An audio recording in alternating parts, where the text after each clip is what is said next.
There we go. Now we're recording because this is what people like. It's this early before the webcast banter The 3 minute where, banter, webcast banter. yeah, I have a lot of people that rate our webcast based on the beginning banter. I think Oh, now you set the bar That's high. so that's not fair, actually. So I popped my collar for this webcast just in honor of your slides, John. did you did? That's fun. awesome. That's awesome. I don't Can't know. lose those. That's why we show up early. See. I got to show. Okay, so like Mark, let's see if I can get my webcam to fire up. Okay, so I've got the beard is coming back, Paul. Um, so I'm Wait, did you trying to not do the neck beard thing because you hate that. So, but keep it clean? I'm doing this. I'm doing this so I can show Mark how to turn on his webcam. Oh boy. So Yes. Mark, it's now your turn because you got a shirt. At least you said that you had a shirt. This That is was pretty real. cool. So Let's see here. all right. So here we go. All right. I'm Oh, gonna shut there you off. are here. There he is. There he There is. he is. So he's The got end his of the shirt. He's front. gonna. He's got to turn around. It's on the back. Here. Wow, that's a He even large. That's a large font. It's a large font. can now. He should. I was gonna. Did you get that? I was gonna try to get him. I was gonna try to get you to turn around and then do like duck lips while you do it. So So kinda like I'm surprised it it's didn't kind of go like naturally there as I was turning around. Could probably hold on. God, I'm Good. getting by my I call it. voice again. I call it. There you go. I call it blue steel. I think John and Mark are in the same room. That's really weird, guys. I like how you organized that. He's on the other side of the room. Yeah, that's awesome. How does If you he hear, know what's on the back of his shirt? How does he know? if you hear All right, I'm echo, shutting off my cam. okay, yeah, we Yeah, can turn. that's a pretty good plan. Shutting off my camera so I can conserve bandwidth. There we go. There we go. Oh man, someone says they don't think that they couldn't see the webcam. Well, I hope everybody else saw the Oh. webcam because that was awesome. Yeah. I'm just Recorded, gonna say right? that's not. I feel bad for people on this. Now, John, I can also I can tell your excitement level about this presentation is a little higher than normal because there's 4 exclamation points instead of the normal 2 or 3. So you must be like you're Yeah. on like level Well, 4. Paul, I knew that you were going to be on this webcast, and I know how much you hate exclamation points. So I have exclamation points just spread throughout this entire Oh webcast no! just for you. Oh, did you exceed the So 1 lolcat limit too? the one, oh no, hold on. I got one. Yep, I've got one lawcat and One me in a lolcat is acceptable. Yep, and one me in lolcat. a clown, me in a clown costume. Clowns, or that's okay. There's no clown rules. All right, so let's let's get started. I want to just thank everyone for joining us today for a fantastic webinar titled "Bro," as John put. This is the first in a multi-part series about doing threat hunting using open source tools, specifically Bro. I'm just here for like decoration today. I'm Paul Sidorian, the founder and CEO of Security Weekly and the CEO of Offensive Countermeasures. Again, thanks everyone for joining. John Strand, who is the founder of Black Codes Information Security and the CTO of Offensive Countermeasures, will be presenting on Bro today. Mark Dufresne from Endgame. And Mark, you have the coolest title, but I can never remember it. What is your title, Mark? So threat research and adversary prevention. I'm the director of that at Endgame. Pretty cool, huh? Adversary prevention. Yeah, I love that. Mark is here with us from Endgame, and Endgame is sponsoring this webcast, and we welcome our new sponsor, Endgame, to the Security Weekly Network. Super awesome research team, super smart people, great folks to work with at Endgame. So I guess I want to start, Mark, by just giving us a little bit of background about yourself and a little bit of information about Endgame. Yeah, great, thanks. So Mark Dufresne, as we said, the director of TRAP, which means we build in lots of different ways to find malicious activity without signatures. So Endgame has a endpoint security platform. It's a agent-based system. We have a kernel and user mode component on our agent. We are able to control tens of thousands of agents via our centralized management platform. Everything's API-driven, so you can kind of do whatever you want with our data. And we bake in detections at many layers of the detection problem. Again, everything trying to do things without signatures. So all the way from exploit prevention through detections of actions on objectives. monitoring resources and actions, kind of monitoring access to and actions inside the kernel in real time. Got some machine learning baked in, so hunting with an emphasis on generating high confidence detection. So all these things layered together to find bad as quickly as possible through our platform. And where we can, offer an ability to prevent and block these things in real time. So yeah, me personally spent about 13 years at NSA playing offense and then defense, and now in charge of a pretty solid research team doing a lot of different innovative things to find bad. So thanks for having me on. Fantastic. You can find Mark's technical segment in our Security Weekly archives. So John, fabulous John Strand, who, like I said, is very excited about today's webcast, please take it away. Multiple exclamation points. Oh, yeah, and Mark will, I'm sorry, Mark will have, Mark, you'll have some slides at the end to show some people some more endgame related specific stuff, correct? I think he's here. I think, well, he might have gone on mute. Might have. Well, I just said, yeah, I totally have slides, Paul. So okay, great. He's still Thanks, there, Mark. and I'll just pretend to be him.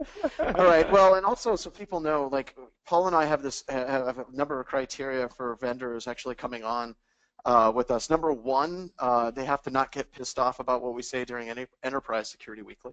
Endgame was pretty cool about that. Number two, they actually have to know what the hell they're talking about. And if you want to see Mark talk about stuff, go check out the technical segment. It's awesome. And it's really cool whenever you have a vendor that actually can say things and actually explain what the hell they mean, which is a pretty big criteria. So please stick around. That's pretty neat. So this is a topic Paul and I have been talking about quite a bit. We've been kind of threatening to do this for a long time. And it really feeds in with what we've been doing at Offensive Countermeasures with our AI Hunt product that we've been working on doing hunt teaming. And if you take a look at hunt teaming on the network level, which is different than what Endgame's doing kind of the host level, if you look at it on the network level, there's a bunch of problems with this concept for many organizations today. And the main problem is people expect signatures. Like Mark was talking about a signatureless kind of engine. That's really hard for people to get their head around. If you look at it, HIPAA and PCI are just now coming around to the idea that you could have an AV engine without signatures, looking at something like Cylance, for example, or even using Bit9, and using that as an anti-malware suite is kind of a huge step, but these products have been around for a really, really, really long time. And when we start talking about Bro, people are like, well, is it an IDS system? And you're like, well, no, not really. Then what the hell do I want it for? Well, we're going to kind of cover why having kind of intelligence tools, not threat intelligence per se, but network level intelligence and host level intelligence in your network is so important, and there's so many great tools out there to kind of help get you started. So this is the first of this series. We'll talk about what Bro is, what it is not, why you want it, and some cool things that you can do, how you can get it up and running in like 5 minutes in your organization and start getting some value out of it right away. And before we got started, Paul was like, John's excited about this because of the number of exclamation points. I have lots of exclamation points anytime I present, but more whenever I present with Paul, because he goes through all of my slides for sales pitches and things like that and removes all of my exclamation points. So it's my little way of getting back at him. But the reason why we're really, really super excited about this is because it's going to take us a while to go through and kind of set up all the different things that you can do with Bro, configuring it, setting it up, and trying to get some intelligence out of it. So this is the first in that series. There are people like, is this Bro 4.0? Is this Bro 4.2? Just don't worry. We're going to be using the security onion. You don't have to get too deep into what specific version we're actually using at this time. So why would we use something like Bro? Why would you actually go through and actually start hunting in your organization? Well, if you're looking for an easy button, if you're looking for a tool that you can just plug into your network and it just magically runs and alerts come out and bad guys are locked off and you never have to worry about advanced adversaries and you have that silver bullet in computer security, I'm sorry, this isn't the tool for you. And it's actually funny, we have a lot of people that do get frustrated with that. They're like, well, if this isn't a tool that's going to solve our cybersecurity problems, we're not interested. And I swear to God, that's not a straw man for this presentation. Paul and I listen to people all the time talking about trying to find the silver bullet. We want automated response, we want automated detection, we want it to detect advanced adversaries that are bypassing traditional security products, and we want it all to work automatically. We don't have to worry about it, and that's not going to work. And that's kind of one of those reasons why we like Endgame, is Endgame incorporates a lot of those features, but really it's an excellent platform for you to actually go hunting for those adversaries and really cutting down that signal-to-noise ratio that plagues a lot of products today. So how do we get through that signal-to-noise ratio effectively in our organization? Well, like I said, you're not going to find the easy button whenever you're using Bro. You're going to have to get your hands dirty. And believe it or not, that's more than half the battle. Whenever you're trying to do cyber threat hunting in an organization, you're going to have to be willing to get your hands dirty. You have to. And in doing that, you're going to learn about your network. And that is a huge thing. For example, there's a lot of products out there where if you put it in a lab, like for example, you put 4 systems with product X, and you can drop dynamic link libraries, you can do all kinds of different malicious, awesome things on it. It's going to detect absolutely everything if you're watching those 4 systems. But actually scaling those up at a much larger environment, if we're talking like 10, 20, 30,000 systems, becomes this kind of this problem of dealing with white noise. And the only way you can start cutting through that is if you actually know what is signal, what's noise, and actually start cleaning things up. And the only way that works effectively is having a good bead on what your network looks like as well. So all of this basically boils down to traditional defenses are absolutely failing. And everybody right now in computer security is kind of playing the game that we've talked about in other webcasts, clean up on aisle 4. If there's a breach, you go and you clean up that breach, and then you go back into the back room or down into the basement for the IT crowd, and you wait for the next breach, and then you come out and you clean up that breach. You take the system offline, maybe you restore files from backup if you got something like ransomware put on the computer system, and you go back, and you're constantly doing security by waiting for really bad things to happen and then reacting to those bad things in your organization. So why is this happening? Well, a lot of our security products are passive in nature. If you look at IDS, you look at IPS, you look at antivirus, a lot of these products are basically an alert-based system that says something bad has happened and then you've got to deal with it. And SIMs are definitely in this category, and I'm going to rip on SIMs a lot more on the next slide here in just a couple of seconds. But the whole point of this is to try to get away from a passive level security incident response program and getting into threat hunting, where you're actively going out and you're finding the bad guys. And ultimately, that's everything that we've been doing, right? If you look at active defense harbinger distribution, we got tools like Honey Badger, Word Web Bugs to actually track where the bad guys really, truly are. You look at AI Hunt, you look at Rito, which release open source, and I'll talk more about that here a little bit later. These are products that actually get you interacting with the data to try to find beaconing behavior, try to find kind of anomalies in your organization. But it requires a security professional to be actively engaged on a day-to-day basis with what is on their network, what it is they're seeing on their host, what it is they're actually seeing on their network traffic, and being able to parse it. Paul had a quote, I don't know if we were recording when he said this, but he goes, you can just sift through bro logs all day long.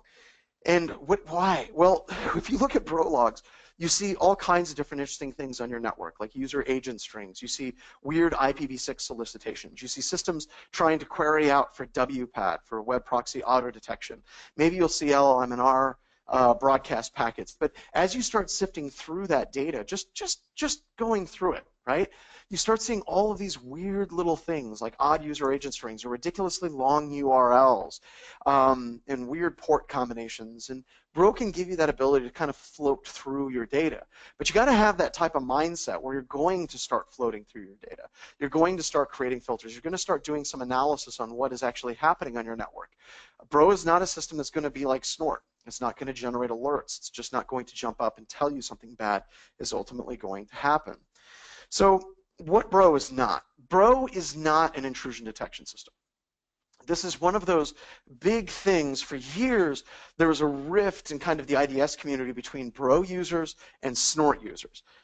Snort users were like, Bro isn't an IDS system. And Bro users were like, yes, it's not an IDS system at all. And a lot of people in the Snort community basically were like, well, what's the value in it? If it's not actually going through and generating alerts and we can draw signatures from it, then what's the value in it?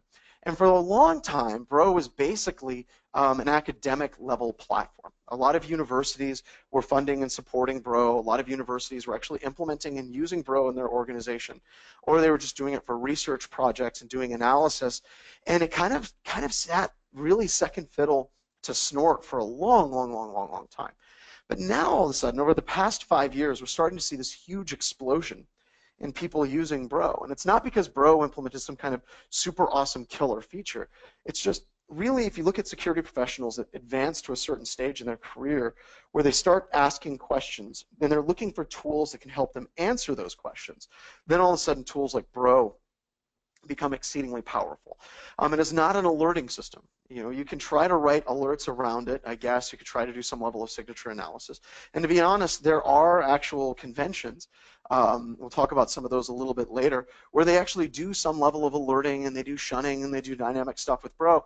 But really what they're doing is they're kind of tacking things onto the analysis engine that actually is pulling the packets apart and giving us the data associated with each of those packets and the protocols that are being used, and they can do other things around that.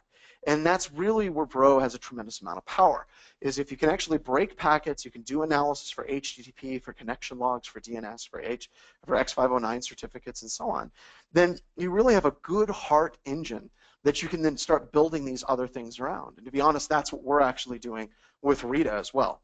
Doesn't have a super awesome front end. We're going to be using a tool called Brocut a little bit later to actually start going through and cutting through the Bro logs to pull out the specific columns that are of interest to us. It is not a religious avocation, and no, it's not a frat member that's gone too far in the land of popped collars. So this is what Bro is not. This is what we're ultimately trying to avoid, is trying to pigeonhole Bro into an IDS system. And yesterday, before we did this webcast, we actually got a lot of emails from people that are like, Bro looks like it's the crappiest intrusion detection system in the world. Well, it's because it's not an intrusion detection system. It's not actually doing those things. It's doing something fundamentally different in our organizations. Okay, but why should we be using Bro? Well, okay, let's start breaking down some problems. Over the next few webcasts, Paul is kind of pushing me into some kind of uncomfortable things. I've had opinions, and I've stated the opinions, and they've been very kind of controversial in some situations about how I hate a lot of threat intelligence feeds that are out there today. And it's odd because we actually have another vendor who heard what I was saying and was like, wow, that sounds exactly like what we say. And we're a threat intelligence vendor, and we want to do a webcast. So we're going to be doing a webcast on threat intelligence feeds, and it's kind of odd because we have a lot of things in common with this vendor. So that'll be coming up, I think, the 15th of November. But yeah, the other thing that I've been saying, November 15th with Threat Connect. Threat Connect, which is weird because they contacted Paul, and Paul honestly thought that they were like punking us initially, and they're now a vendor, and they're like, no, we agree with a lot with what John's saying, and we want to talk about threat intelligence and how to do it properly. So that's really cool, right? But the other thing that I've been ripping on a lot is SIMs, and I think that SIMs are beyond redemption. And I know that there's going to be like one person out of 100 that's like, wow, no, that's a load of crap. Our SIM is fantastic. Well, there you go. There you have your answer. In most organizations, I would say 1 out of 100 organizations, they have a solid SIM infrastructure where they have it set up and they have it configured properly, and they're generating great alerts. There's one actually here in South Dakota that is an ArcSight Ninja. The guy's fantastic. He can do all these different queries and all these different reports and get all kinds of intelligence. And at the end of the day, he has all these reports generated. They go to folders in his inbox, and he doesn't really look at them because they don't have a big enough team to actually analyze the alerts as much as they should. And he's a ninja, and he's very, very good, but yet he's completely overworked, and that happens a lot with us.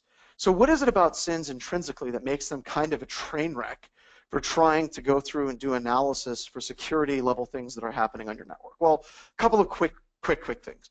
First, there is no event ID like event ID 666 that says that you've been hacked. And you can basically alert on that, and now you know for certain that you have been compromised.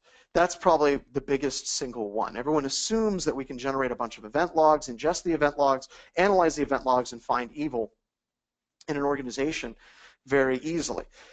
Thing two is white noise. You get to the point where you have so much data coming into a SIM that it's almost impossible to actually parse all of that event log data properly to actually figure out what's going on. And a lot of that has to do with ignorance. And I don't mean this in a horrible way like, oh, you're ignorant, you're stupid, but rather we don't know, so we try to log everything. And the vendors aren't helping with this. The vendors basically stand up and they say, well, you should just log everything. Log everything to ArcSight, log everything to Splunk, log everything to QRadar, log everything to our SIM, and our SIM will handle it. But in reality, in most SIMs, less than 10% of the event IDs that come in actually have rules or alerts written for them. So that means that 90% of what you're ingesting isn't actually being looked at and isn't actually being analyzed. But if you talk to SIM SIM Nazis, they say, well, you should keep that stuff because if you get into an incident, you're going to need it to figure out what's going on. To be honest, I really don't want to sift through a whole bunch of event logs looking at CFMORs and spin locks and thread locks or anything. It's like I just don't care, right? It's not really pertinent to doing solid incident response. So That becomes a problem of white noise and too much data. And then also, if we're trying to look at network level analysis, SIMs are in a really tough spot. They're in a tough spot for a couple of reasons. The first reason why they're in a tough spot is the sheer volume. If you're actually logging from your firewall going to your SIM and you want to do solid connection logging and alerting, and you want to see for connection logs that, let's say, beacon analysis, it is almost impossible for these engines to do this properly because of the sheer amount of data that you have to look at, number one, and number two, the amount of memory, and number three, the amount of processing power that needs to be dedicated to doing that type of beaconing and alerting analysis whenever you do it right. So if you generate a whole bunch of logs that get dropped into the SIM, and the SIM tries to do event logging, not event logging, it tries to do alerting on connections and beaconing analysis, they tend to fail, and they tend to fail because they write very, very basic beaconing modules. For example, NetWitness, the RSA product, they have one that's set up right now where they'll basically do beaconing analysis, and basically all they do is they look at the total aggregate number of connections over the course of a day, and if there's a lot, it's a beacon. And that's a really poor way of doing beaconing analysis, but it's something you can do with the SIM. You can do a total count between two different IP addresses and basically look at that count and look at the ones that have the most unique connections leaving. And that's great for a beacon that's going really fast, but what about a beacon that's going really slow? It gets hard to actually do that type of analysis. The other problem is when you're doing network analysis in something like Splunk or you're doing it in an ArcSight is the issue of connection time. We've kind of touched on this briefly on Enterprise Security Weekly and talked about it a little bit, but spend a little bit more time kind of breaking that down. If you have a SIM and it is ingesting event logs from your firewall, from your WebSense proxy, from your router, whatever is generating connection logs or NetFlow, JFlow, whatever the hell it is that's coming in, and it's feeding that data in, you've got a huge problem if you're a SIM vendor and you're trying to do beaconing analysis and analyzing connection times. And the big problem is time. Whenever we're looking at timing, what does it mean whenever you have a connection? When does that connection begin? When does that connection end? When do you actually log that connection time? And some vendors will log the connection time at the end of the connection. Some vendors will log it at the beginning of the connection. And other vendors, they log it once the SIM, what they do is they have an agent that you can install on their product, and that agent will receive that connection data and forward it onto the SIM to a collector, and then that SIM will replace the date timestamps for whenever it received the event log, and then it logs it with that date timestamp. Or you have some SIMs, they'll have 4 different date timestamps. The connection began, connection end, connection offset. You'll have a connection for the agent, and then a connection whenever the SIM received it. And they really don't clarify which of those fields do what very cleanly, so that becomes a problem.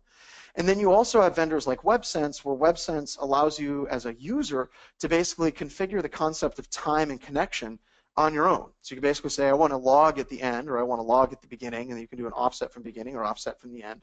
And it's completely configurable by the user. Or you have vendors that, so for some versions, it'll log from the end, and other ones it'll log from the beginning, and then other vendors will switch how they're logging timing in between course of 24 hours because different logic actually gets triggered. So the point is this becomes an absolute nightmare when you're trying to do analysis. So if you ever have a SIM vendor that's like, yeah, we do beaconing analysis, we can do this for all these different products, we can ingest all the logs and tell you if there's any beacon there. They're kind of lying. I'm thinking it's more ignorant than lies, though. But if they've never really been down in the weeds, they may get the module working for a specific vendor, and then they just simply throw all the rest of their logs and they do the analysis, and it starts to break. And the reason why it starts to break is because what worked for vendor X does not necessarily work with vendor Y. And that's one of the big reasons why we're huge fans of Bro. Whenever Bro logs, it does it consistently. The timestamps are very, very consistent, and it also is wicked, wicked, wicked fast. So we'll talk more about that here in just a little bit, but that consistency is massive whenever you're trying to do higher level network threat hunting in your organization. You need to have those timestamps to be able to look for those backdoors effectively. So Bro implementations, yeah, we've had a number of customers that we've worked with and that are coming to us, and they have 100+ gigabit connections.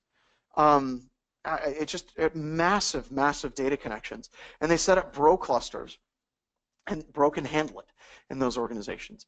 Bro's been around for a long time, like I said, and basically if you have a network card that can handle it, and that's no cheap proposition. When you're looking at 100 gigabit connections, that's an expensive network card to be able to handle it. But if you have a network card that can handle it, and it's configured and tuned properly, Bro can handle that data, and it can generate the logs. That is very, very, very fast. If you look at a lot of products that are out there today, unfortunately, if you're looking at firewalls, next generation firewalls, a lot of these different products, they tend to tip over fairly quickly whenever they get a tremendous amount of data bandwidth going through them. And unfortunately, they don't fall over cleanly. Many times they'll just start dropping packets. They'll lose like 20% of the packets or 30% of the packets. And you really can't query the application to figure out if it's dropping packets. Maybe you see the CPU spike at 100%. Maybe you won't. A lot of these products, the CPU will sit at like 20, 30%, but the way the network buffer is configured is it's dropping a whole bunch of packets before the CPU can actually do analysis on them. And that's kind of weird, but that's something we've encountered in some organizations. So yeah, you run into the problem where there's a lot of vendors that will actually start dropping packets and not really letting you know. So that's neat. But then the other thing is, if you're working with like Gigamon, or you're working with any really good network appliance, you can actually sidechain and do PCAP. You basically do full PCAP off the device, and that's cool too, because then you don't necessarily have to have a bro box immediately sitting in your organization right in line or off a spanning port. You can basically just grab PCAP off the device and then drop it through Bro, and then Bro can actually read it in. So that makes offline analysis very, very, very, very effective, and that's something that we do a lot whenever we do our hunt teams on a regular basis here at BHIS and Offensive Countermeasures. So 21 minutes and no Bro. We're getting there. All right, so let's talk about Bro placement. So where you need to put Bro is very, very important whenever you're doing threat hunting. It needs to be on the inside of your firewall where you can see the RFC 1918 IP addresses and the non-routable IP addresses on the inside of your network. You want to be able to see that traffic coming in, hitting your firewall. So you might sidechain it off your firewall. You might have a router before the firewall, but wherever you're at, wherever's doing network address translation, you want to be in the inside of that device so you can actually see the traffic that's going outbound to the internet. You can log it properly. If you don't do it this way, like if you actually set Bro up on the outside of a firewall, on the outside of a NAT device, which we've had customers do, then it looks like everything is coming from the same IP address, which is the NAT device. And that really messes things up. In fact, in many ways, it'll actually make it impossible to do good threat analysis on data connections that are leaving your environment. So if you want to set it up, kind of moving a little bit fast because there's people that want to see us actually using it, Security Onion is where you need to go. Doug Burks has done a tremendous job with this product over the years. He now has Security Onion Solutions where he helps organizations set up Security Onion, and it's not just Bro, but there's a lot to it. So check it out. I know this morning I want to see how long it would take to set up a Bro instance using Security Onion. I think it was done in 5 minutes, and it was up and running. So you just basically install Security Onion, download a PCAP file, and then start doing analysis on that PCAP file. Finally, I wanted to give you guys a slide for practice. I'm going to go through some PCAP files that are publicly online. Yeah. Hey, John, we just have a question from the chat. So when you play, in respects to placement of Bro in the network, that should be before an internal web proxy? Yes, ideally. So what we want to do is be able to capture that traffic before it actually hits the web proxy. Because if you put it at the end of the web proxy, all the traffic's going to look like it's coming from the web proxy, and that's going to create problems. We want to actually see those source IP addresses on the inside of the network that are making those outbound requests. Awesome, thanks. You bet. So here's some places where you can get some packets and PCAP analysis. The HoneyNet has different challenges. Bro has workshops where you can go through these different things. And we're going to kind of walk through a lot of the stuff that these different online links have, and then kind of go a little bit further, especially whenever we start talking about RETA and doing analysis of Bro logs as well. So let's go through and let's start talking about connection logs. So here we got a screenshot of it. Let's actually go to it. Let me see which one this is. That's the HTTP log. That looks like the, oops. That looks like the DNS log. Here we go, con log. All right. So this is a connection log. So whenever Bro runs, it actually pulls down a whole bunch of data about the connection, and you have all these different fields that are available. You have UID, timestamp, you have the originating host. Anytime you see _H, that's host, _P is port. But you can actually look at the connections associated with each data connection that goes out. So if somebody goes to yahoo.com, you're going to see a whole bunch of connections. Because remember, when you're working with HTTP, HTTP isn't just going to be one session for yahoo.com. Instead, what you're going to see is lots of different sections for each of the elements. You're going to see pictures being downloaded, videos being downloaded, banners being downloaded, and you're going to see all of those as separate discrete connections being made to a variety of different places. Of course, going to yahoo.com, but also 302 redirects to other websites like for advertisements or Akamai for active content and those things. So you're going to see each of those being kind of pulled down as their own connection. So you'll be able to see things like the data size, you'll be able to see the timestamp associated with it, the ports as we mentioned, and then you also see different things about the connections. Was it a SYN connection? Was it just opening a connection? Was it not closed? Was it just you know, kind of a half-open connection? Maybe Bro started doing analysis in the middle of the connection and it never saw the initialization. You can actually look at that and you can actually pull out flags. Or if you're trying to pull down certain data, you can actually see if it was actually rejected as well. So you have these fields associated with each of these different logs. I'm going to go through, I'm going to talk about Brocut here in just a couple of seconds to kind of break that down, but this is our connection log, and you can see that this is predominantly in this packet capture. It is web traffic and 53 DNS traffic as well. And Bro is smart enough to actually come right out and say, hey, this is DNS traffic, which is being used. By the way, if you guys want to play with this packet capture that I'm going through, I found this handy little website that goes through and talks about doing really basic malware analysis, open security research. A fantastic little blog from a couple of years ago talking about Bro. Some of their syntax is a little bit off. They're actually using commas, and you don't need to use those necessarily for Brocut and so on. And there's a whole bunch of different scripts available for Bro as well. And we're going to set this up and talk about Rita a little bit later. But that would be your connection logs. Now, what would be some things that you would be interested in? Well, let's say that you had an IDS alert for an IP address. Let's just say an internal IP address 172.16.88.10 generated an alert. For whatever reason, it generated an alert. With Bro, you can actually go through and you can actually set up your command here, and you can actually use things like grep, where you could actually grep out that IP address and then find all the connections associated with that IP address. Or you could use Brocut, and you could find all the connections between that IP address on the inside and then an external IP address that help generate that alert. So there's a lot of flexibility that you can have to start asking questions, and really that's probably the best way to think of it. I talked with some people that are really big fans of Bro. We got a couple of people here at BHIS that are just super into Bro. Like we have Lawrence, of course, and Joff is really into it. Derek is probably the biggest Bro ninja for BHIS, and he's going to come on and help me with some of the webcasts a little bit later whenever we start talking about scripting Bro. But he says you got to think of Bro as kind of like a Google search engine for your network connections, using Brocut. And of course, he says sometimes it's like using Google, but you have set and awk. Think about how awesome that is. And I'm like, you know, curling up in a ball in the corner and crying. Yeah. Hey, John. Just a question from the audience. We've talked about how Bro plays in a physical network. How does it work with VMware NSX? As long as you can get PCAPs or as long as you can get a span port, Bro's going to be happy. So yes, if you can get a span port, you can do it. Even we were talking about it a little while ago, Paul. Amazon EC2 actually has the ability for you to actually sidechain off port mirroring for the data within your Amazon environment. So any time that you can get span traffic, as long as it plays in the world of TCP IP and you can get PCAP or you can go span, you got it. So Bro works in those environments very well. I will caution you. Oh, I'm unclear the technical details of how to do it in NSX, but I know that I have spoken to people who do claim it's possible to be able to do the same thing as a physical port mirror, but do it within the NSX environment. Similar to ESX. And I will. AWS as you were talking. Mm-hmm. Absolutely, but I will warn you. I wish I was in the room with Jordan and them. I will give you a heads up though. If you're doing it in a VMware environment and you actually start doing that type of span over to a Bro system that's a virtual machine, you have to be very careful. Basically, don't buy cheap hard drives. We've gone through about 3 or 4 hard drives whenever we have Bro set up and we're doing ingest and analysis. We burn through hard drives fairly quickly. It's basically reading the data, dropping the data back on to the Bro virtual machine. And you see a lot of the same problems in other products that aren't open source like Bro.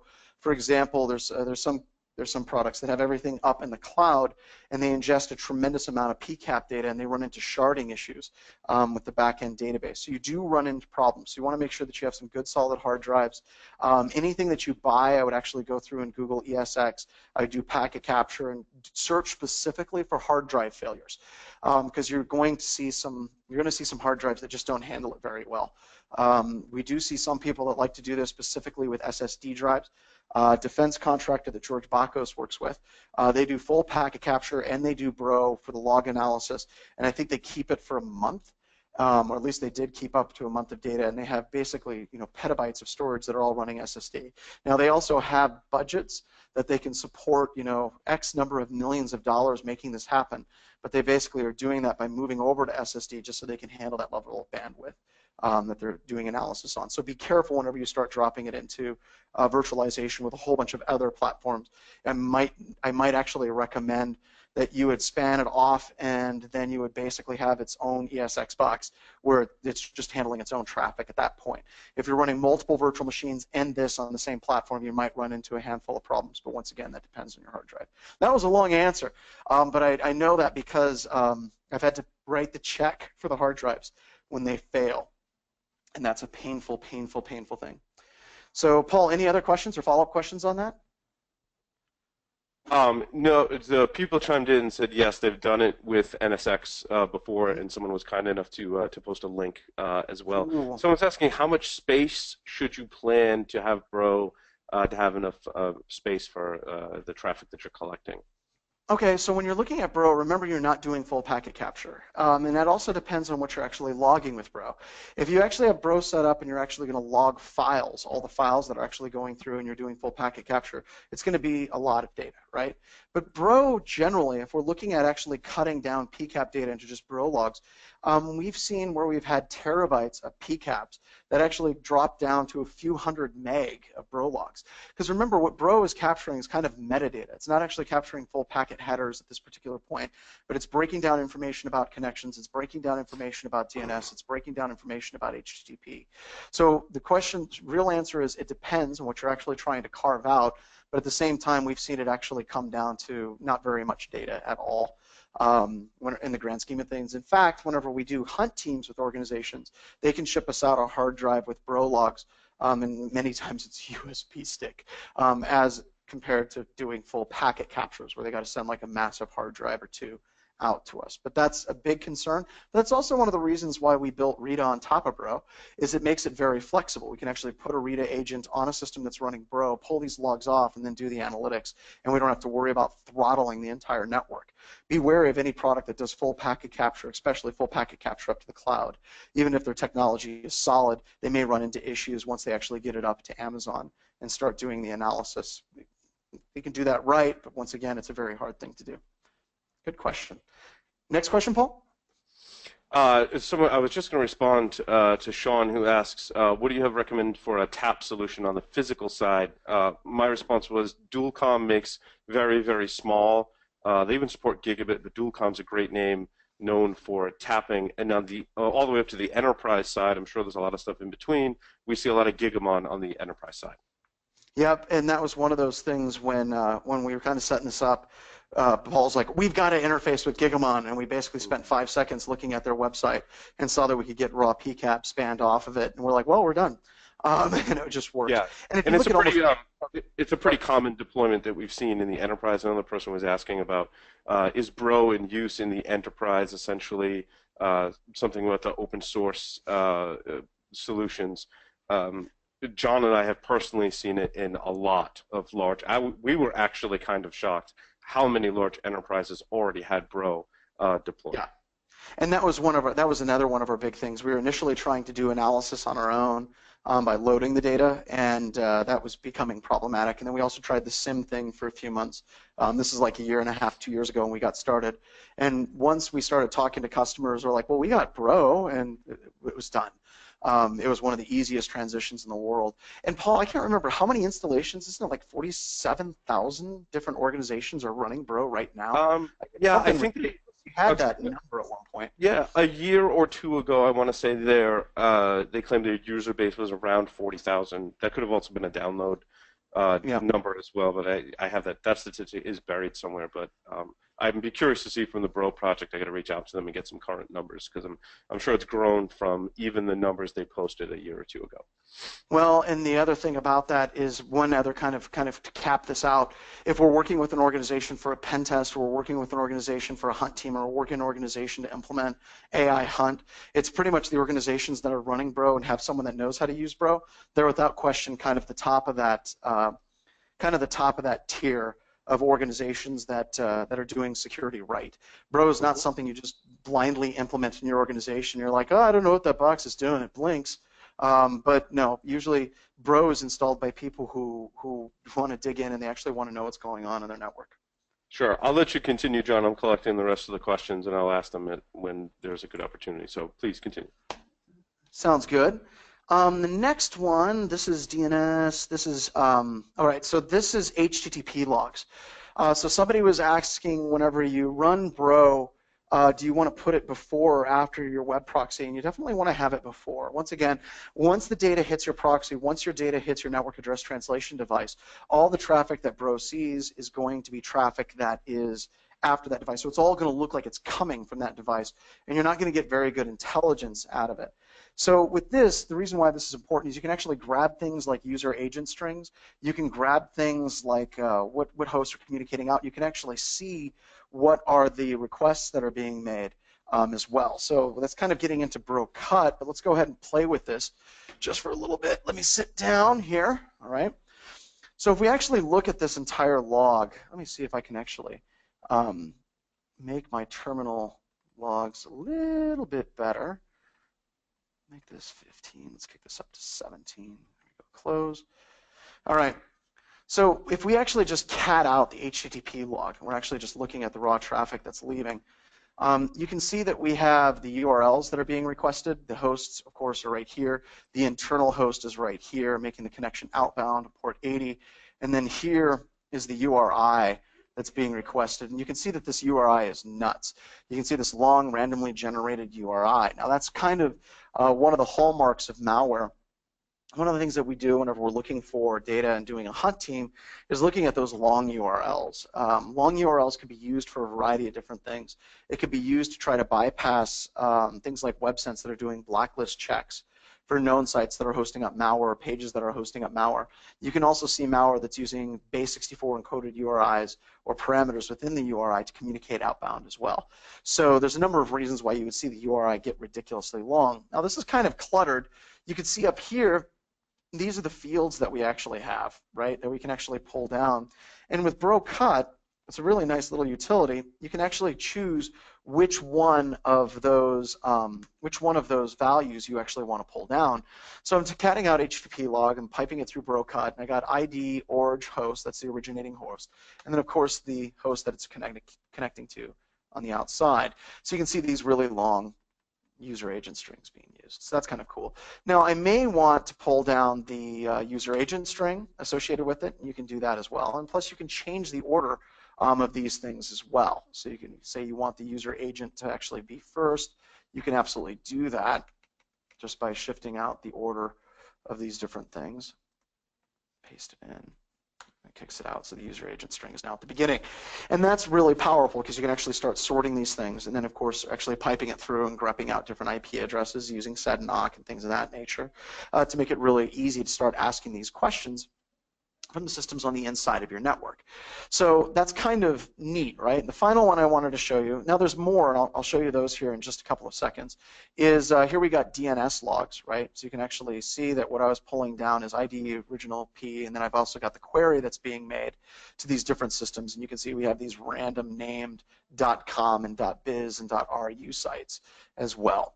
So this allows you to actually go through and see if there's any hosts that your systems are talking to on the outside of your network. Now, one of the tools that we wrote, it was written by Ethan Robish, that helps quite a bit, is you can run a tool called DNS Blacklists. Now, DNS Blacklists allows you to look at all of the different IP addresses and look at the queried hosts that are going outbound and compare that with known blacklists and then see if there's any of your systems that are communicating outbound to bad IP addresses or bad hosts. Now, quick heads up.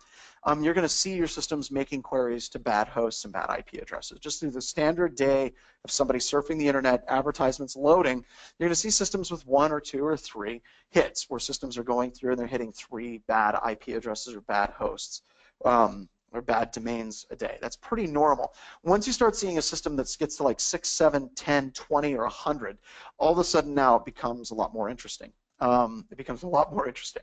Because that's either a user that is engaged in very risky surfing behavior or that is a user whose system is actually compromised, communicating outbound to bad bad systems. Now let's talk a little bit about the utility of this. So some of the people that we talk to say, well, there's little value in actually doing a blacklist check for DNS data because the bad guys are shifting their domains very, very quickly. They're shifting their IP addresses very, very quickly. So there's very little value in actually trying to track that down. Yes and no. I would agree if I'm trying to do a DNS blacklist today, right now, at this point, yeah, the blacklist that I'm pulling offline from IP void or URL void or whatever threat intelligence feed you're using is going to be old. And that kind of gets into one of my gripes against a lot of threat intelligence feeds is by the time you start trying to if you're trying to use a threat intelligence feed by simply updating blacklists in your organization, you're not using it correctly.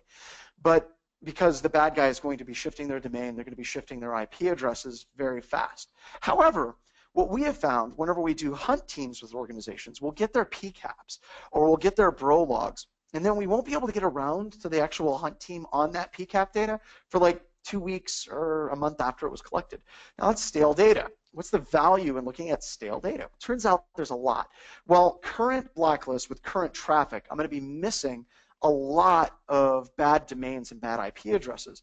However, if I go forward 5 days, the IP addresses that are evil now, the URLs that are evil now, the host names that are evil now are going to end up on those blacklists. So what we recommend is you can actually run with current up-to-date threat intelligence feeds or known blacklist feeds, but look at data that's like 2 weeks or a month old, and then all of a sudden these systems that were talking to a bad IP address a week ago, 2 weeks ago, are now showing up on current threat feeds or current blacklist feeds. So there's a lot of value in actually doing that on kind of some older data. I mean, if you have the PCAPs or you have the bro logs, bro will log, and then the next day it'll set up different logs, and you'll basically have different logs for each day. You can actually do this type of analysis on some older data in your organization and actually find some fairly interesting things about systems being compromised with some advanced attackers. All right, now the power for actually going through the... Oh, yeah, go ahead. Yeah, so hey, this is Mark. I think that was a great point you made about looking a little bit back in time. And there's another thing. You can look at some of these URLs and actually see patterns that are indicative of something being, say, created by a domain generation algorithm, which a lot of crimeware actually does to go reach out. So there are tools. We put one on our Endgame GitHub that you can use. You could bang that bro output against the classifier, and it actually uses some machine learning in order to say, hey, these URLs are very likely to have been created by a domain generation algorithm. So that's a pretty neat thing to do. And the one other thing I'd like to point out about the data you were just looking at is the user agent strings. You can actually look at that because a lot of malware has hard-coded user agent strings as it's doing a command and control. And if it's showing if you're all running Windows and there's a Mac or even an Android user agent string in your data, you might know you have something weird going on. So that's another good way to find, if you have a fairly homogeneous environment, find things that stick out like a sore thumb just by staring at those user agent strings. And show some all of a sudden you got a Windows XP system and a sea of Windows 10. That might be kind of weird. Yeah, it happens. So yeah, I mean that's something that we do a lot when we're taking a look at it. And Paul, what was the name of the DNS tool that Joff released that also looks at DNS domain name generation? Can't remember. Paul, he's going to... It's TachyonNet. Yes, TachyonNet. So there's a number of tools that can actually look at that. Endgame has one. Mark, could you do us a favor? Could you send us that link so we can share it out with everybody so that people can pull it off your GitHub page? Yeah, absolutely. And then if Paul could pull down TachyonNet. We had Joff on, I think, about a month ago talking about TachyonNet.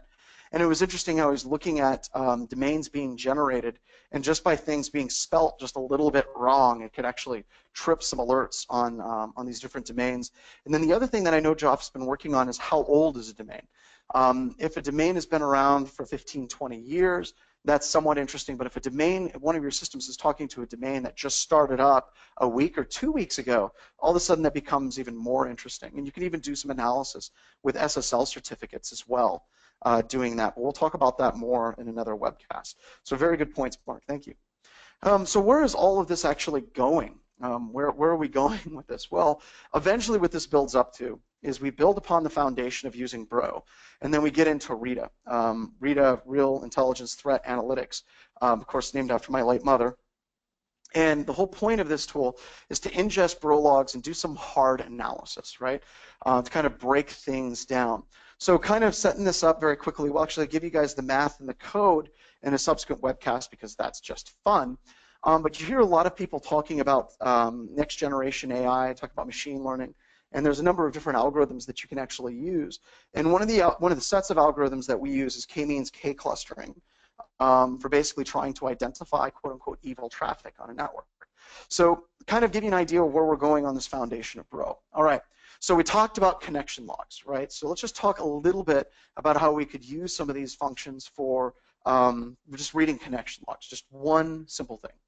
So whenever you're trying to identify a beacon in an organization, there's a number of ways that you can try to identify beaconing behavior. You can try to look at it in these three main ways, and there's other ways that you can look at it as well. And let's imagine that kind of the intersection of each of these lines is a perfect beacon, right? Let's go through each of them. So if you look at an interval, how long does it take for a system to actually make a connection in between each heartbeat for the malware beacon? Let's say it's a perfect 2 seconds, perfect 5 seconds, perfect 15 seconds, perfect minute, perfect 17.5 seconds. But every time it communicates on a regular interval. If it's communicating at a very regular interval, that would be a perfect interval heartbeat. Now, to be honest, there's a lot of legitimate software that does this, so you have to have the ability to actually filter out or whitelist some things like Dropbox or Gmail or things like that, which creates a whole separate slew of issues. But at any rate, for right now, that's a perfect interval heartbeat. Now, there are malware specimens out there that have the ability of actually programming in jitter, so it can actually randomize when it's actually making those intervals, but it's still going to cluster by and large for most malware. However, there is some malware that truly randomizes their interval. Over a long enough scale, it actually creates a flat histogram, and you can actually identify it. But in shorter scales of 24, 36, 72 hours or a week, it's really hard to actually see that interval patterns start to emerge. So that's why you can't just look at just interval. You got to look at a number of other things. The other thing that you can look at is the data size. How much data was actually transmitted for each of the connections? Whereas malware beacons, whenever they're making a heartbeat out, not every single packet, but most of the packets will be the same data size. Let's say that every single time it makes a connection outbound, it's doing a 2K request, right? It's just 2K every single time. They may be randomizing the interval, but they may not randomize their data size of what's being transmitted in each of the heartbeats. Connection time is another way that you can look at it. Connection time is once a connection is made, how long is that connection established? It's different than interval. Interval is in between the connections. The connection time is how long does that connection stay up. So let's say for a heartbeat, the connection time is 2 seconds or half a second. Or not, it's just basically a very, very quick connection, but it's consistent in establishing the connection and then tearing down the connection. It's doing the exact same interval every single time.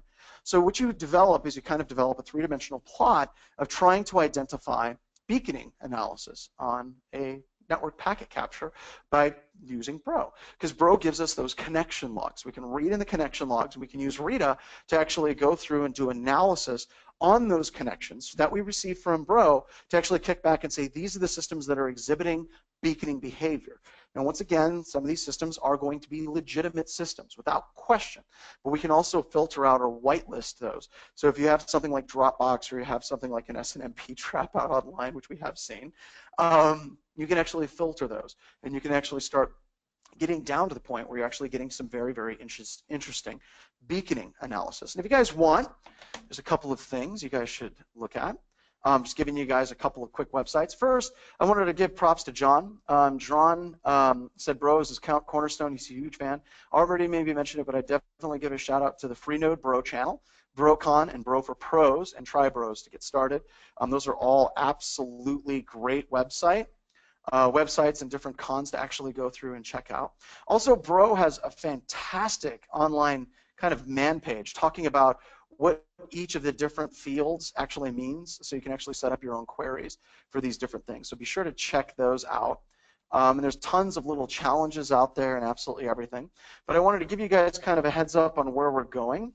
So we are headed towards eventually the Rita project. That's where we're headed. We're going to spend some more time talking about Bro and kind of setting up Bro a little bit further in organizations. But Rita is our project that actually reads the data associated with Bro, and it's a GitHub project. Come on, there we go. And you guys can download it and install it. We've given you step-by-step instructions to do so, and at its heart is Bro, and these are the instructions to actually establish it. It's written in Golang.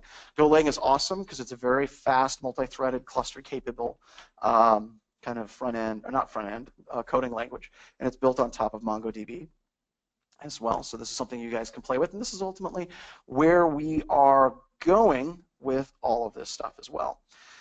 So I want to hand it over really quick to Mark so we can talk about their stuff as well. So let me do this. I go attendees. I go to John, staff. while you do that, I know a lot of people have questions. There was a question that came up more than once, so I thought we'd take the time to address that. If we don't get to your question, John, I will make sure to get your questions answered and send that out to the list. I was actually thinking we'd do an Enterprise Security Weekly episode on it this week because there's a lot of great questions about how to use Bro in the enterprise.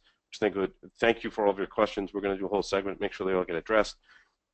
More than one person did ask, how does Bro handle encrypted traffic such as HTTPS? Well, once again, one of the cool things about where we're heading with Rita ultimately is it doesn't really matter. What we're looking at is we're looking at connection intervals. We're not actually looking at the payload within that traffic. What we're trying to do is look at the connections that are being made. So all the things that are pertinent for us to actually do analysis are still there. We're going to be able to see the connection time. We're going to be able to see the URI that it's going to. We're going to be able to see the source and destination IP addresses. We'll see the resolution in the DNS logs. So everything that we need to look at is present. It's actually present there for us. Now, usually whenever you're doing hunt teaming, one of the things that's important, and I think Mark would agree with this, is hunt teaming gives you indications, and you have to go and you have to do analysis, and you have to start looking. So yeah, you're not going to be able to actually take those packets apart and be able to decrypt all the data. Now, you may have SSL decrypt capability in your environment already. You may be doing full packet inspection for web traffic that's going outbound, and you imported a certificate on all of your systems. Now, if you have that, you'll be able to see that SSL data. You're going to be able to see it unencrypted. But remember, where we're going is trying to get away from signature-based detection, but actually trying to get to the point where we can look at the behavioral analysis of the traffic, and that's completely independent of what is in the payload itself. This is also interesting whenever you're talking about Europe and the European privacy directives. It gets you around that, so you can actually do security without actually impinging on the privacy of the users in your organization. So that's important in the EU. It's also important for like universities as well. So I wanted to hand it over to Mark real quick. We'll come back and we'll do some more questions here in a little bit. So Mark, are you still with us? Uh-oh. That's how you work a microphone. I'm good now. All right. All right. Yep. Great. So we talked a lot about hunting on the network. There's a lot you can also do on the host, and in fact, I would say that the host almost gets noisy in a different way, in that there's so many different things you can look at on a host to find evidence of bad. There's logs, there's files, there's registry. You can actually collect network data on your endpoint. There's persistent files. There's running processes. There's so many things you can look at, and it comes down to a matter of what do I want to focus on to find bad in my hunt, because that's what this is all about. Hunting is, the art of finding evil in your network without having a specific signature for that evil. So you really have to understand, what does evil look like? And what we really like is the MITRE attack framework and some concepts that we're seeing in the industry now called purple teaming, which is really like focused red teaming with the blue team side. So it's the red team saying, hey, we're going to do a pass the hash attack on the network. Let's tell the blue team we're doing that. Let's focus on a few systems, and let's help the blue team understand what that pass the hash looks like on the wire. And kind of going through the attack matrix, which tells you a lot about what are different techniques attackers can use at each phase of their attacks, everything from dropping persistence all the way through command and control and exfil, and try to have modules in your defenses of how to find that specific bad. And if you layer enough of these things together, it becomes very difficult for an adversary to operate on your endpoints without you seeing it. So in terms of data collection, I do want to talk to you all about some methods and also some kind of free ways to start at this. We don't want to just talk about buying a big platform right off the gate. You probably want to get a taste of this. So PowerShell, Windows Remote Management, WMI, these things are all your friends for data collection. Makes it pretty straightforward to collect data off of remote endpoints. ETW, Event Tracing for Windows, is great too to get things in real time. It's pretty tough to deal with and kind of horrendously documented, but Microsoft just released a framework that I encourage folks to check out called Crabs that makes things a little bit easier to deal with ETW. So once you've focused on your data, and collected it. You have to store it. A lot of, if you're going to do this for free in Elk Stack, Elasticsearch Kibana backend is probably the way to go. Process it. You got to say, hey, what do I want to look for? Looking for outliers is a great thing to do. What just doesn't look like everything else in the environment? And there are some specific things you can look at in different types of artifacts that should jump out as suspicious right away. And then, of course, you pursue things, determine if that thing is a real detection or is it noise, and then go on from there. So let's see. So I'm going to jump through these things pretty quickly here, but the first thing I like to do is hunt in my persistence locations across my endpoints. If you're doing this for free, Windows System Terminal or Microsoft System Terminals has a tool called Auto Runs, which a lot of you have probably used. You can upload it to your endpoints, run invoke command to run this thing remotely, and enumerate persistence locations across all of your endpoints. I mean, you're all probably very familiar with things like run keys in the Windows registry, things that execute on startup or startup of an application. The great thing that Microsoft did for us is they made it really easy to hide different persistence locations. There's over 100 places you can persist code in a modern version of Windows, and out the gate there's something like 950 default persistence items on just a Windows 7 clean VM. It's amazing. And so then as you add software to the environment, that just grows from there. And of course, malware, that gives it a lot of noise to hide in, a lot of things it can try to look like, and a lot of places to go sit that might be hard to find. So you collect all this data across your endpoints. If you've got 10,000 endpoints, you multiply that by 1,000, and you've got a lot of stuff to go dig through. So how should you deal with that from there? So a good first place to start is looking for malware. So one thing you can do is enrich with VirusTotal. It's not a signatureless technique, but it's certainly worth doing, and System Terminals Auto Runs has that integrated in with the platform. So it's a great thing to look at. So if VirusTotal thinks it's bad, it can tell you that it's bad. Even better, you can tie this to a malware detection capability that doesn't rely on signatures. We happen to have one at Endgame based on some data science techniques, and that can tell us, for a never-before-seen piece of malware, whether it's bad. Other stuff you can look at that really gets more into hunting, things like strange execution locations. It's awfully odd if something executes out of temp or the recycle bin.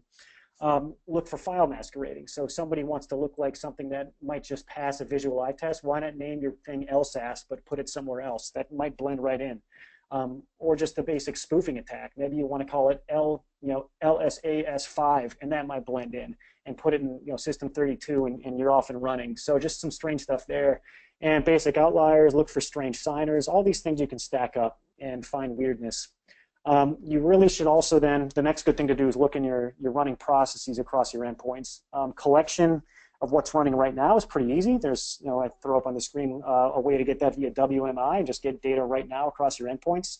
Or you can look at some forensic artifacts, some things that have executed in the recent past on your endpoints. You can dig into things like the shim cache, the am cache, prefetch. There are good parsers out there to collect all this data and make some sense of it. It'll give you some command lines that have run in the recent past, for example. So again, go look for malware. The thing I like to do is look for parent-child outliers and oddities. So a very obvious thing to think about is, well, how does command.exe normally start? You look for things spawned by Explorer, things of that nature. Is it normal if I see command.exe spawned by my web browser or Adobe Reader? That's probably pretty strange, and you might want to go ahead and look at that, because that might be good evidence that somebody has popped a shell through an exploit on one of your boxes. And there's 1,000 different ways you can take that. You can look for reconnaissance sequences. So an entire thing to look at in attack is, once an attacker lands in a box, they're a little bit blind to where they are and what they can do from that box. They want to know, hey, what other machines are in my environment, and what files are sitting here that I might want to collect or do something to. So there's some pretty typical commands that comprise recon sequences where they say, hey, can I get to the internet? I do want to ping, run some trace routes. What other machines can I see? What's in my domain? Like a whole series of commands you can run with the built-in net.exe command, or just enumerating the file system. Look at do a tree or a full dir walk of the file system or the documents folder to see what's there. You see these things happening. One of these things on its own might be a noisy thing to be alerting on, but if you see a number of these things tied together and a number of these things that might be outliers, you don't see these things having run recently or being run on other boxes, you might want to take a closer look. And outlier modules is a little bit more sophisticated thing, but if you see, say, a DLL being loaded into Outlook on one machine but nowhere else across your entire environment, that might be an indication that that DLL is malicious and it's doing something evil through Outlook. And we've actually seen some examples of attackers doing exactly that. Continuing here, communications hunting. John just did a great job talking about what can be done through Bro. You can also do a lot at the host, and it's actually nice in a way to generate some amount of data on your endpoints to do network hunting, because you can tie it directly to the process that generated that data, especially if you're using ETW to subscribe to those events. So things that might stand out here are outlier listeners in your environment. I only have one machine listening on port 5741. Like, maybe that's odd. Maybe it's malware sitting there waiting for command and control. And another cool thing is looking at things that aren't browsers talking out on web ports that you don't see commonly in the environment. So you could, that kind of is a process ID tie in there that gives you that level of enrichment. You can say, hey, it's some random exe talking out on port 443, and I don't see it anywhere else doing that. That's pretty strange. Maybe I should go look at that. And then we talked a little bit earlier about random DNS requests, and you can also do a similar type of thing to look for spoofing, things like facebook.com with 3 O's in book. We've seen things done like that time and time again. Lateral movement is another great thing to look for across your systems. You can look for generation of remote services, and I put some details on this particular slide. Past the hash attacks, you can see evidence of RDP. All these things are like kind of pretty easy to pinpoint things in your event logs. They're not always indication of evil, and especially if people do these things in your environment legitimately, you're going to get some noise. But as you go, if you collect this data over time and understand your users and your systems, you can start to generate pretty high confidence alerts that something weird is going on with these type of approaches. And last up, I do want to talk about what about in-memory stuff? I think we've seen that in-memory only attacks are becoming more and more common. So can I do that via my hunting approach? And the answer is you should. With recal volatility, other memory forensics frameworks, these things aren't exactly built to be doing things at scale across tens of thousands of endpoints. You can do some search, like you can use Yara to look for signatures in your memory through this, or look for other things like that. I think largely this in-memory only is a detection of in-memory only attacks is pretty difficult for many existing hunt solutions, and it's really difficult if you're just trying to get a taste for this and roll your own capability. I think you'll find that these tools don't really scale very well. So just a quick summary, that was a lot of material, I know, but I want to give people a kind of a touch of a lot of different things you can do on the host. I want to leave people with the idea that you really can find maliciousness on your network without signatures. Like, hunting really does work. You have to be focused on it, you have to be dedicated to it, but it will help you find bad stuff that your signature-based detection stack misses. And you actually can do a lot with free tools. Your data is going to be noisy, and I've talked to a lot of folks who have tried to do hunting with the free tools, and the part that actually they find most painful is not the analysis side of things, but the collection of all this data and data management, running their own elk stack in the back end and managing the servers and all that. They're finding that extremely painful. So you may not want to, you might want to get a taste with these free tools and scale up with a real platform that does a lot of those boring things for you. And the in-memory side of things, free tools just really don't tend to get you where you need to be. We've put a lot of focus at Endgame, my team, at enabling hunting across memory to find in-memory only attacks, and have some pretty cool capabilities lined up in our platform where you can find, say, injected code across lots of endpoints very quickly, kind of doing things that you can't do with free tools. But you really can do a lot with free tools, and I encourage everyone that isn't hunting right now to do so. And if you like that, take a look at Endgame or some other EDR or hunt platform that can help you do these things at a little bit greater scale. Hey, Mark, I have a question from the audience. They ask, what about endpoints other than Windows-based systems? Yeah, so you can do a lot of these similar things. They all extend. There's great things out there like OS Query or AuditD. There's different frameworks that collect data off of Mac and off of Linux. I wouldn't claim to me myself be a Linux or Mac hunting expert, but you can look in your logs for strange logins there. You certainly can look at network comms. You can look at running processes and loaded modules. So the collection differs in terms of the exact, because the internals of the OS are all different and what artifacts are left behind are all different. But the concepts extend to those different operating systems, and you're just going to have different detection capabilities and probably a different back-end data architecture for each one of those OSs, but it's all very doable. And that purple teaming approach completely fits in with Mac and Linux. If you want to see understand what the attacks look like, and then go do them and find the logs and find the artifacts and go plan your hunt. Awesome. Thanks so much, Mark. John, thank you again. I just want to point everyone to the slides, and the audio will be posted. I'm not sure exactly where yet, but we will be making those available. So those will be accessible to everyone who registered for sure. So look for communications on that. As always, you can find John and I on Enterprise Security Weekly. You can subscribe to that show at securityweekly.com/subscribe. You can visit Endgame's website, and I would recommend to our audience to check out their blog. Is it endgame.com/blog? Fantastic technical articles posted on the Endgame blog. And one more final thing. We will be releasing, be watching the BHIS Twitter feed tomorrow. We will be releasing, I don't know if it's a 0-day, Paul, but we have a two-factor bypass technique for Outlook Web Access. Portals that if you're running Outlook Web Access in your organization and you're using two-factor, you're going to want to watch it. Watch our blog for tomorrow because we're going to be releasing something very cool. And I'll also be releasing it at the Hackfest Summit tomorrow in DC with Ed Scotus. Thanks, everyone. Our next webcast is November 15th on threat intelligence. Thanks, everyone, for tuning in today. We'll see you next time.